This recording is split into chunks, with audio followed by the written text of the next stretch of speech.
Violence against women exists in every culture, country, and community. No one is immune by virtue of their age, race, religion, or economic background. It can be physical, psychological, and emotional in nature. Despite the countless advances in the fight to counter violence within Canada, it remains a continuous societal and systematic problem. 50% of Canadian women will have experienced violence before the age of 16. Familial violence is primarily committed by men against women and is rooted in patriarchy. In 2011, victims of family violence accounted for 25% of all violent crime in Canada, with women bearing twice the risk of becoming a victim of such violence, and it is expensive. Familial violence costs more than $7 billion for police, courts, and medical services.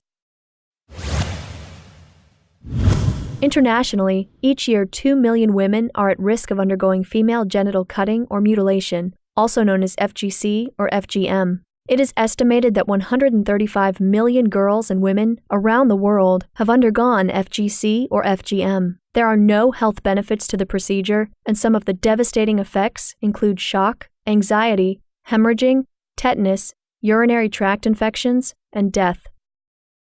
While it is illegal in Canada, women and girls are at risk of being sent to other countries to undergo the procedure.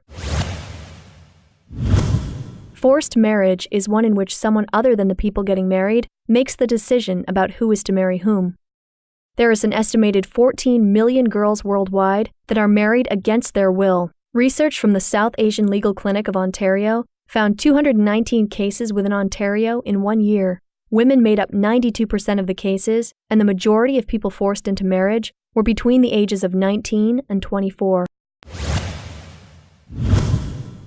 Femicide is the term used to describe killing of women because they are female. While femicide can be committed by anyone, the most common perpetrator is a woman's partner or male relative. In 2010, more than 80% of women were killed by their partners or former partners in Canada. This number has remained relatively constant over the past several years, at a time when the rate of all other homicides have been on a steady decline. Research indicates that Muslim women do not face any greater risk of experiencing violence than those women who are similarly socially located. Contrary to misleading depictions on Islam, the Quran does not justify violence against women. Muslim women face unique barriers when it comes to leaving abusive situations, such as linguistic barriers, absence of culturally sensitive services, a lack of knowledge over legal rights, fear of being isolated from one's community, and concerns over pending immigration or refugee status. Providing culturally competent services for Muslim families is an important step in preventing and eliminating violence against women. For more information, please visit the Canadian Council of Muslim Women's website at www.ccmw.com.